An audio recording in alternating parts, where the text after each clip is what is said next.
শিলিগুড়ি পুর নিগমের 46 নম্বর ওয়ার্ডের নয়াবস্তি এলাকায় একটি অ্যাপার্টমেন্টে ফ্ল্যাট থেকে উদ্ধার হলো এক মহিলার ঝুলন্ত দেহ। ঘটনায় চাঞ্চল্য ছড়ালো এলাকায়।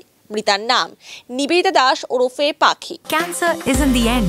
With the right care, it can be the start of a new beginning. Hope and Heal Cancer Hospital, where hope is real and healing truly begins. New life fertility centre আধুনিক চিকিৎসা ও বিশেষজ্ঞদের সহায়তায় আপনার স্বপ্ন পূরণ করতে প্রস্তুত। নতুন জীবনের স্বপ্ন সত্যি করতে আজই যোগাযোগ করুন। নতুন জীবনের সূচনা এখানেই। জানা গিয়েছে, মহিলার স্বামী সুকেন দাস প্রতিদিনের মতো আজ সকালেও কাজে বেরিয়ে পড়েন। এরপর মহিলা তার মেয়েকে স্কুলে দিয়ে বাড়িতে আসেন। এরপর 9টার দিকে বাড়ির পরিচারিকা এসে ঘরের দরজা খুলে দেখতে পান মহিলা ঝুলন্ত অবস্থায় রয়েছে। এরপরই পাড়ার লোকজনকে খবর দেন তিনি। স্থানীয়রা পৌঁছে পুলিশকে ও ওয়ার্ড কাউন্সিলর দিলীপ বর্মনকে বিষয়টি জানান। ঘটনার খবর পেয়ে পুলিশ এবং ওয়ার্ড কাউন্সিলর ঘটনাস্থলে পৌঁছান।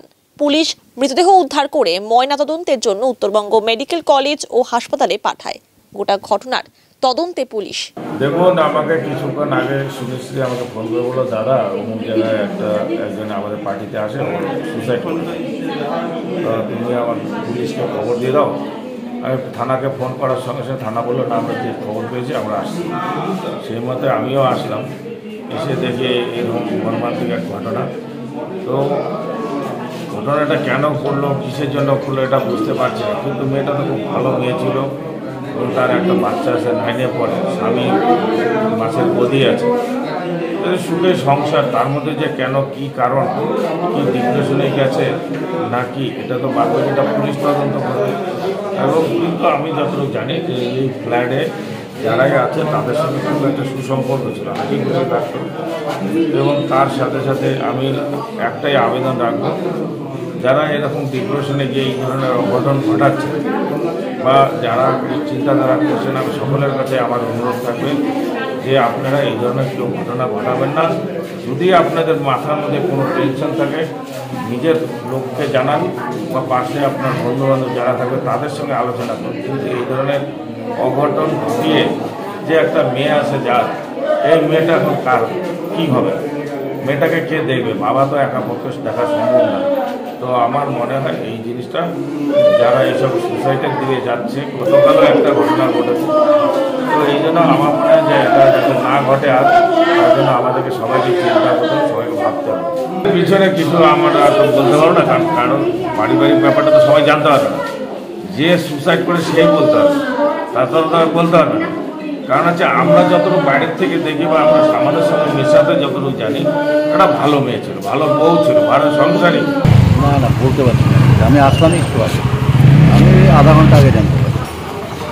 আমার ভাইয়ের কিচ্ছু হয়নি, ওনার কিছুদিন আগে মা মারা গেছে, তো আচ্ছা ওটা নিয়ে একটু ডিস্টার্ব ছিল। তারপরে ওনার বাবাও অসুস্থ ছিল মালদাতে, তো ওনাকে ভর্তি করানো হচ্ছে। তো ওনাকে দেখতে গেছিলো ওনার হাজব্যান্ড, ওনার হাজব্যান্ডও কি অসুস্থ হয়ে গেছে। এই আসলো 2-3 দিন আগেই আসছে বাড়ি। মেয়েকে তো 7টার সময় স্কুলে দিয়ে আসলো, আমি তো একটু আগে লোকজন ভিড় হলো তখন জানতে পারলাম চলে আসে। আমি তো 3 জনই ছিলাম এখানে, হাজব্যান্ড ওয়াইফ। আর আজকে দেখা হয়নি, তো অনেক বছর হয়ে গেল। সবই আছে পাশে, 5-6 বছর আমার সাথে খুব ভালো ছিল, লোকের উপকার করতো। আমরা তো জানতে পারছি 10টার পরে, এটা 8টা থেকে নিয়ে 10টা 2 ঘন্টার ভেতরেই এইসব ঘটনা। মেয়ে সকালে স্কুলে চলে যায় 8টার সময়, তারপরে 10টার সময় কাজের মাসি আসে। সেই কাজের মাসি আসার পরে দরজা খুলে দেখে এইসব। তারপর থেকে একটা হাল্লা হয়, তখন সবাই শুনতে না। এবার দেখেন, ওনার ফ্যামিলির তো কোনো প্রবলেম নেই, কোনো অসুবিধা নেই, ভালো।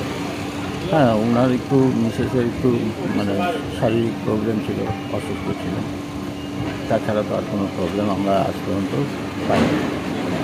কিন্তু ফ্যামিলিতে ওরা 3 জন, মেয়ে আর স্বামী স্ত্রী।